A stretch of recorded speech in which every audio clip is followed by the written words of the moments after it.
2 on a Monday, this is The Herd, wherever you may be and however you may be listening. We are live in Los Angeles on iHeartRadio, Fox Sports Radio, and FS1. Joy Taylor is joining me for hour number 2 on a Monday. Fred Van Vliet of the Raptors before the end of the hour. Chris Broussard, Steven Jackson. Joy, how are you? I'm good. Are we gonna hear any Joy was right about the Raptors? You have loved the baby dinosaurs all year. I tried to tell you. Now, do you feel good about the Milwaukee series? Milwaukee's. I don't like the way that if they were playing the way, if the Raptors were playing the way that they played in the series before, then yes. But watching everyone terrified of shooting the basketball, which is required for the winning, yes, not so much. Yeah, I think Milwaukee feels like. Listen, Milwaukee's good. It's going to be an interesting series. I do think they'll have some rust on Game 1, Milwaukee. Yeah, listen, I found Toronto and Philadelphia the craziest series so far in the league. I couldn't figure out two games, Philadelphia didn't show up. There was a game Toronto didn't show up. Yesterday, I thought Toronto, 8 minutes in, had it wrapped. And then 28 minutes in, I thought Toronto was in trouble. I couldn't figure the series out. So here we go. We do it every Monday at this time. Colin right, Colin wrong. Here we go. Where Colin was right. I said all year about Denver. Young teams that are talented, bring it down. Denver, the number 2 seed, could not win a second-round series, even though they had the best NBA home record. They lost 3 times in the postseason at home. Don't get fooled by talented, hungry young teams. They tend to win 30 games on effort. And this team, once you get to the playoffs, everybody is playing hard. They were unbeatable at home. Portland beat them twice in Denver.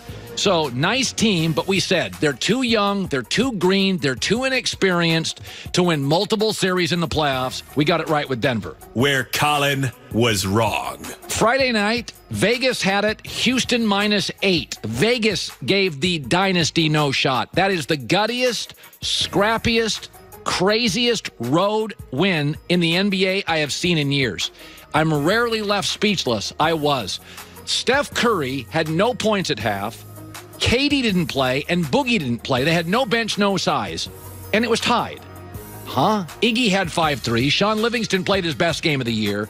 That's the old cliche, the heart of a champion. I sat there at halftime, and I just said, I was texting buddies. I'm like, no Boogie, no KD, and Steph is scoreless, and it's tied? What's going on? What world? Maybe the earth is flat, like Kyrie Irving said. I was wrong on that one. Where Colin was right. But Philadelphia, the process is a bunch of hooey. Jimmy Butler was your only reliable player, and he ain't part of the process. You had to trade for him. And the GM that created the process doesn't work in the NBA anymore. He's a consultant in the NFL for a team that finished in 3rd place in their own division last year. I got nothing against Sam Hinkie. But here's what I know. The 2 guys from the process, Embiid and Simmons, they don't work together. They just don't. And I think they're both really talented, but I'm not into the nickname thing. If you want to tank, just call it tanking. That's what you did. You tanked for 6 years and whiffed on about 5 draft picks. Even Joel Embiid after the game was done hearing about the process. I don't know, Game 7, losing a game that way, a lot of things go through your mind, and it sucks. Where would you say the process is right now? And you just played the most minutes you've ever played in regulation. Are you tired? I don't give a damn about the process. There you go. Either do I. I'm over it. Where Colin was wrong. I had thought, and I said this 2 years ago, I used to think of Harden and Westbrook as kind of similar players, Harden the better shooter. And I said, James is totally separated from Westbrook, but there are a lot of similarities. They dominate December. They dominate January. They get all the headlines. But late in seasons, they just don't feel the same. They don't feel as reliable. They fizzle out. I don't know. Is James Harden in great shape? He's obviously an NBA player. He's in good shape. But in Game 5, he just disappeared, and Chris Paul was the better guard in Game 6. So, there's these similarities with Westbrook. I still like him more than Westbrook because it's a shooter's league, and I think he is a bizarrely, uniquely talented scorer. But let's be honest. I'm getting a lot of the same narratives here. You got to get out of the second round. I mean, it's once the referees didn't give you all the flipping and flopping and I don't want to hear that he had 35 points. When did he score the 35 points? Late in Game 5, he disappeared. Where Colin was right. I said Steph Curry is the least respected great player of my lifetime. And I said that before Friday night. In fact, I said it Wednesday and Thursday. This is Steph's team. It's always been Steph's team. He is not underrated by people in the organization. He's underrated by players. He had 17 points with 4.5 to go and ended up with 33. I know he doesn't fit everybody's stereotype of what the man is and what the alpha dog is, but that guy is now 30-4. The Warriors with Steph are 30-4 when Steph plays and KD doesn't. Again, KD may be the better, quote, player, but Steph's a better pure three-point shooter. He's a better ball handler, and frankly, he's a better leader. Not that KD's a terrible leader, but Steph Curry, as I said before Game 6, is the most underrated great player of my life. Maybe on the outside, but you can't tell me Steve Kerr and Bob Meyer don't understand the value of Steph Curry. Where Colin was wrong. I'm going to take a big fat goose egg on the Boston Celtics. About 6 months are wrong on that. I like the coach. I like the cast. I like the closer. And, I usually don't buy into some regular season drama. Players figure it out. I mean, LeBron's dramatic every January. Yeah, they figure it out. These guys didn't figure it out. Just didn't fit. Maybe it's Brad. Maybe it's Kyrie. I was just wrong for months on this. I kept saying, coach, cast, closer. I'm good. But it's not that they lost to Milwaukee. That series after Game 1 wasn't that competitive. It really wasn't. It was a lot of Milwaukee, bigger, stronger, deeper, better bench. Big fat zero sandwich for me on that one. Where Colin was right. Said for years, small markets in sports always think the league is against them.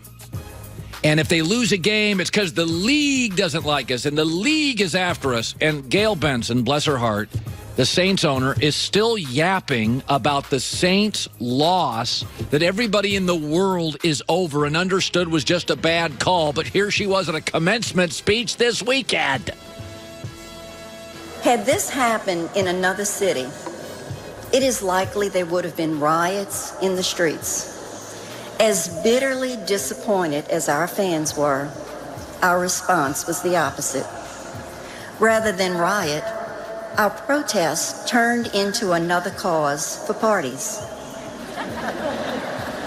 Boycott bowls sprang up throughout the city on Super Bowl Sunday. And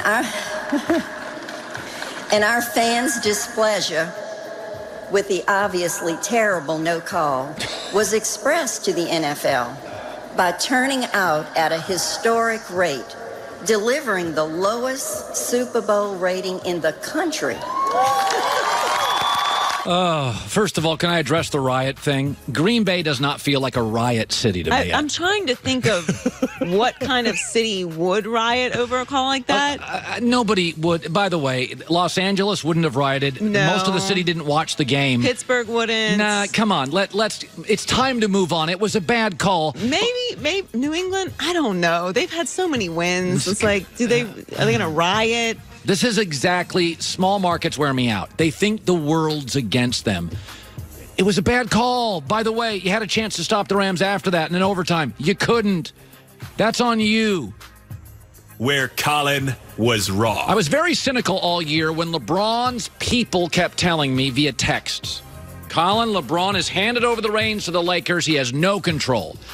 And I'd tell Rich Paul, come on, Rich. You can't sell me that. Apparently, LeBron doesn't have any pull because Magic quit and didn't give him a phone call. That's what LeBron said, and I believe him. And Frank Vogel's the head coach. And they gave him a 3-year deal, and Frank Vogel was probably about the 4th, 5th choice. I always felt like, listen, LeBron didn't come out here and not have any say in it. But increasingly, it is absolutely definitively clear that Kurt Rambis and Phil Jackson have more power in that building than LeBron James. Kobe's agent has more power than LeBron James. I was cynical, and I was wrong. Where Colin was wrong. Yeah, I have more wrongs than rights this week. That Raptor thing, that was one. And DeJoy all year was, she just loves Canada. Maybe that's it. But I mean, Canada's a very nice place. It's very nice. Very nice, with very nice people. I didn't buy into this show all year long, and I got to be honest. It's good for the city. Kawhi's absurd. I mean, let's be honest about Kawhi Leonard. 35 points average. There were times it felt like he was single-handedly beating Philadelphia, and I don't think I'm hyperventilating here. End of the game, it was just like, stop me. It had a very much an MJ feel to it. Very much. Stop me. And nobody could in Philadelphia. And I don't know the Raptors' chances against Milwaukee. That's a tough matchup for anybody. But Kawhi Leonard and Toronto's in one fell swoop, they deserve it. Give me the buzzer beater one more time. Do we have that? Give them love one more time. It's off to Leonard, defended by Simmons. Is this the dagger?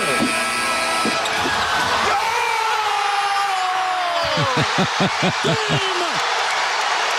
Series! Toronto has won! I got to be honest. I know it's a weird comparison. We always talk LeBron and Michael.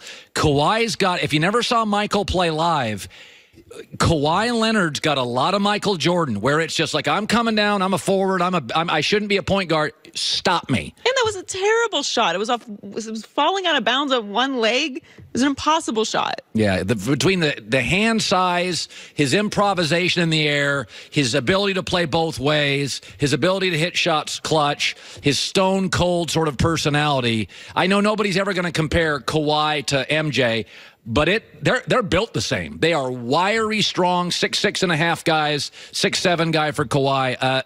That was great. All right, Chris Broussard is coming up next. He'll be joining us. Fred VanVleet of the Raptors joining us. We are loaded today. 66% of men, you know this, they lose their hair by the age of 35 years old, which is kind of daunting if you're a dude, right? But thanks to science, baldness can retreat. Baldness can be more optional. 4hims.com is a one-stop shop for hair loss, skincare, and sexual wellness. Some things guys don't want to talk about in a room. They want to talk about online. Make it private, and that's where 4hims comes in. Men's health issues. No more awkward in-person doctor visits. No more long pharmacy lines. 4hims connects you to real doctors online. Could save you hours. It's confidential and discreet. You answer a few quick questions. A doctor reviews it. They determine, the doctor does, if it's right for you. Then they prescribe you medication to treat hair loss that can be shipped directly to your door. You can read about it in GQ, Men's Health, Esquire, Playboy, to name a few. Order now. $5 gets you in the door. See the website there. They've got safety information and all the details. $5, that's it. Cost you hundreds at a pharmacy or a doctor's office. Go to 4hims.com,